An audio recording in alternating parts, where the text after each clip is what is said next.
তো সম্মানিত প্রিয় ভিউয়ার্স, আপনারা ইতিমধ্যে শুনেছেন আল্লামা মামুনুল হক সাহেব হাফিজাহুল্লাহ তিনি মুক্তি পেয়েছেন। এই কথাটা কতটুকু সত্য এবং কতটুকু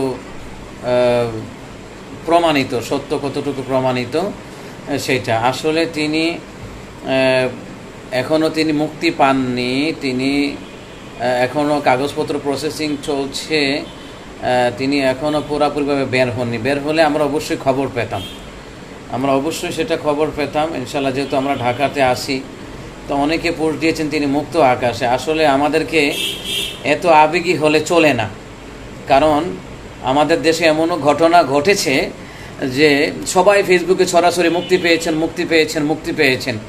তো এমন অবস্থা হয়েছে, দেখা গেছে কি মুক্তি দেওয়ার পরে আবার জেলখানার গেট থেকেও গ্রেফতার করা হয়েছে, এমনও নজির আমাদের দেশে রয়েছে। তো এই জন্য আমাদেরকে এত আবেগী হওয়াটা ঠিক না। এখন এত আবেগী হওয়াটা আমাদের জন্য কোনো সময় বিপদও ডেকে আনে।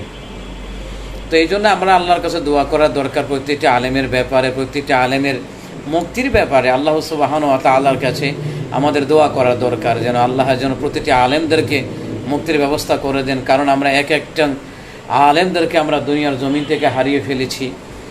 তো এই জন্য আমাদেরকে আল্লাহর কাছে দোয়া করা দরকার, কারণ কখনো এমন হয়ে যায় কিনা যে আবার জেলখানার গেট থেকে গ্রেপ্তার হয়ে যায় কিনা। তো এই জন্য এক সপ্তাহ আগে ধরে দেখতেছি ফেসবুকে আবেগী ভাইয়ারা, ঠিক আছে, যারা অতি আবেগী ফেসবুকে পোস্ট দিচ্ছেন মুক্তির আভাস পাচ্ছি, মুক্তির সুসংবাদ পাচ্ছি। আরে ভাই, পাইলে তো সবাই দেখবে, জানবে। এত আবেগী হওয়ার কি দরকার? এত আবেগী হয়ে তো আমরা তো আলেম ওলামায়ে কেরামের বিপদ দিন দিন ডেকে আনতেছি। আমরা একটু চুপ থাকি না, একটু ধৈর্য থাকি না, একটু ধৈর্য থাকি, একটু ধৈর্য নিয়ে থাকি, আল্লাহর কাছে দোয়া করি। কথা ঠিক আছে?